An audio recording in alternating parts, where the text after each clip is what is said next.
Vous avez vu dans cette constitution, à l'article 217, on veut nous obliger à abandonner une part de notre souveraineté à des États voisins.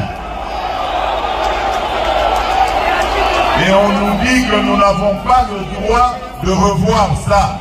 Qui est celui-là qui va m'interdire, moi, le garant de la nation, à ne pas faire?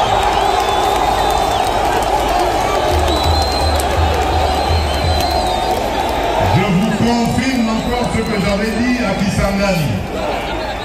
L'année prochaine, je vais réunir une commission de Congolaises et de Congolais bien pensants qui sont issus de plusieurs disciplines et dont l'objectif sera de revoir cette constitution.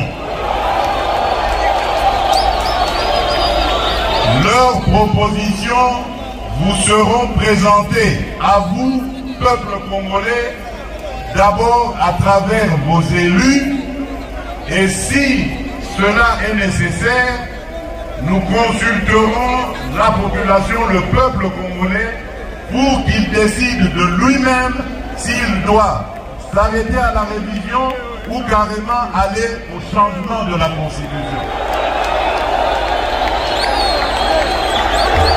Et personne, vous avez entendu, personne ne changera mon avis sur cette question.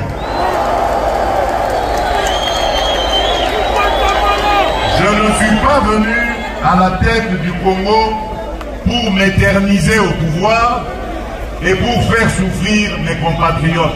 Jamais. Tout ce que je fais, tout ce à quoi je pense, c'est au bonheur de mes compatriotes, au développement de mon pays. Parce qu'un jour, je vais devenir ex-président et je vais vivre dans ce pays auprès des miens. Je voudrais circuler dans toutes les provinces, aller et venir avec ma famille, avec mes amis et rencontrer mes compatriotes dans toute la République démocratique du Congo et en toute paix. Et c'est ça que je suis en train de préparer pour nos générations futures. Peut-être que je n'arriverai pas à tout réaliser, mais l'essentiel pour moi, c'est d'installer le pays sur de bons rails, des rails qui vont permettre au Congo d'aller tout droit vers son développement. Et personne ne m'empêchera de réfléchir de cette manière et d'avoir cette approche. Et je mets en garde tous ceux, politiques ou autres, qui voudraient aller dans le sens de manipuler notre population. Ils vont être exposés face à la justice et à des poursuites de la justice. Le débat est permis et je l'accepte sans problème. Mais la manipulation est interdite, surtout lorsqu'elle est destinée à la subversion, à monter un groupe de Congolais contre d'autres Congolais. Quand on est un homme d'église, on est censé être un homme de paix.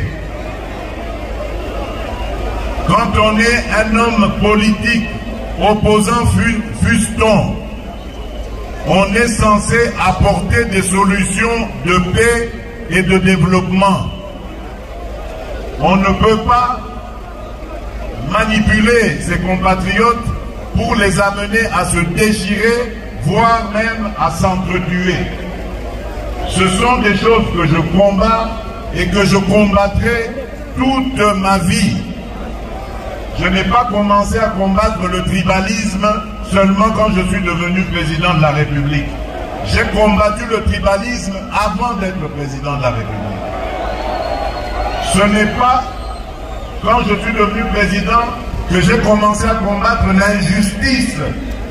J'ai commencé à combattre l'injustice depuis mon enfance, depuis avant même que je ne sois président de la République.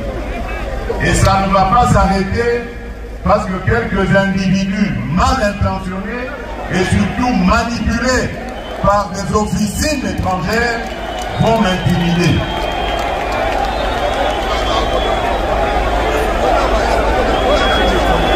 Voilà batoto ya Katanga, batoto ya Lubumbashi, batoto ya Haut-Katanga, ce que j'avais à vous dire en peu de mots. Je suis venu